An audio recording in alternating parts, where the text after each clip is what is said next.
दोस्तों स्वागत है आपका हमारे YouTube channel electronics for you पे। दोस्तों इस वीडियो में हम instrumentation amplifier using one op amp को डिटेल में देखने वाले हैं। इसके अलावा हम इंस्ट्रूमेंटेशन एम्पलीफायर की डेफिनेशन, उसकी नीड और उसके टाइप्स भी देखने वाले हैं।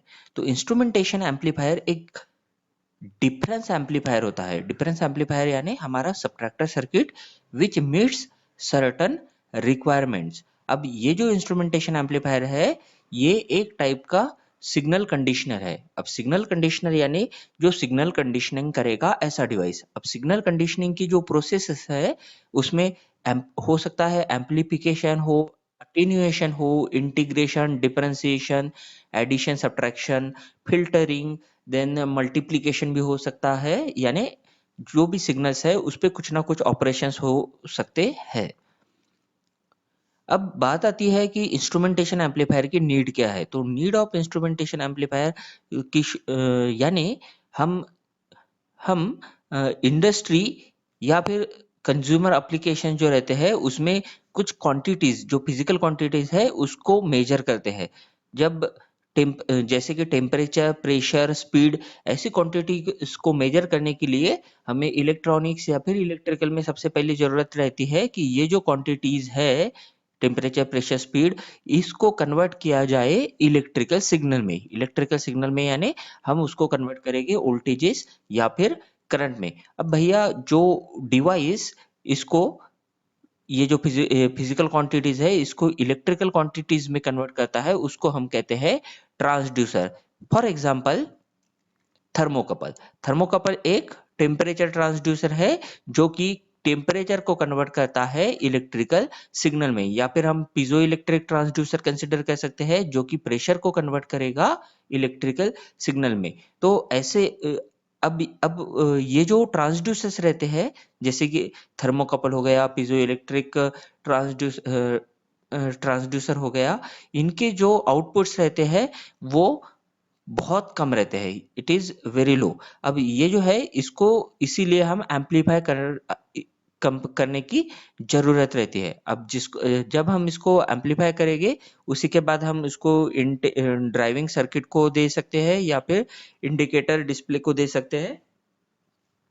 उसी वजह से हम इस्तेमाल करते हैं इंस्ट्रूमेंटेशन एम्पलीफायर। तो ये है इंस्ट्रूमेंटेशन एम्पलीफायर की नीड।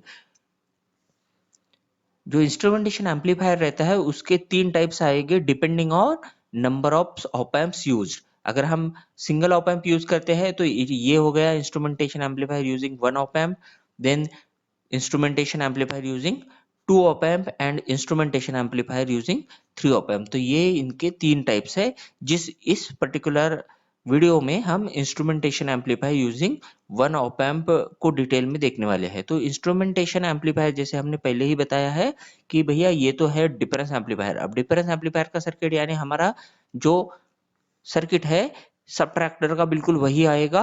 देखिए ये सबट्रैक्टर है, अपने दोनों जो इनपुट्स रहते हैं, non inverting input as well as inverting input, दोनों को हम यहाँ पर इनपुट अप्लाई करते हैं। यहाँ पर एक कंडीशन रहती है कि ये जो दो रेजिस्टेंसेस है R1 R2 और ये R3 और RF यानी फीडबैक रेजिस्टेंस, ये जो रेजिस्टेंसेस है इनकी वैल्यू सेम होनी चाहिए। यानी R1 इक्वल टू R2 और RF इक्वल टू R3 होना चाहिए। तभी जाके हमारा जो आउटपुट वोल्टेज है it is VO equals to RF upon R1 times V1 minus V2। अब देखिए V1 माइनस V2 ये डिफरेंस एम्पलीफायर है इसीलिए लिखा है, और R1 RF और R1 ये जो है ये है यहाँ पर गेन। अब ये जो कंडीशन है ये तभी स्टेबल रहेगी जब RF upon R1 equals to R3 upon R2 यानी R3 अपॉन R2, इन दोनों का रेशियो और इन दोनों का रेशियो जो है ये सेम रहना चाहिए। तभी जाके हमारा जो एम्पलीफायर है वो सबसे कम यहाँ पर फॉल्ट देगा और हमारा एम्पलीफायर स्टेबल रहेगा, और तभी जाके हम उसको एज अ डिफरेंशियल एम्पलीफायर करके वर्क करते हैं ऐसा बोलेगी। देखिए दोस्तों कि अगर ये आउटपुट वोल्टेज का आपको डेरिवेशन चाहिए तो इसके लिए आप यहाँ पर आई बटन है, आई बटन पे क्लिक करके देख सकते हैं और वो वीडियो यानी डिफरेंस एम्पलीफायर का जो वीडियो है उसमें उसका डेरिवेशन देख सकते हैं। अब ये हो गया हमारा डिफरेंस एम्पलीफायर। लेकिन अगर हमें इस यहाँ पर वेरिएबल गेन चाहिए तो क्या करना पड़ेगा? तो वेरिएबल गेन के लिए जैसे कि हमने बोला है कि ये जो रेशो है Rf upon R1 should be equal to R3 upon और R3 अपॉन R2।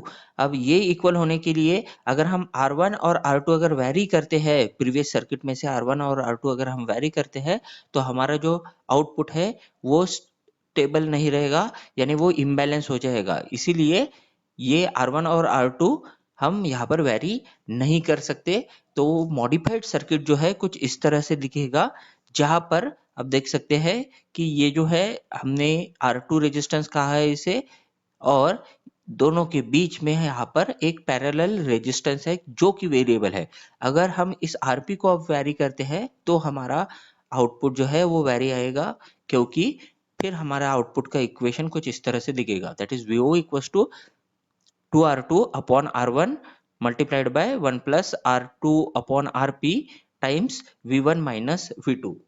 तो ये यहाँ पर चेंज आता है, और ये है IA using op amp with variable gain. यहाँ पर वेरिएबल गेन हम कर सकते हैं बाय वेरिंग आरपी। दोस्तों नेक्स्ट वीडियो जो है वो है instrumentation amplifier using two op amp, आप उसे कंटिन्यू देख सकते हैं। Thank you.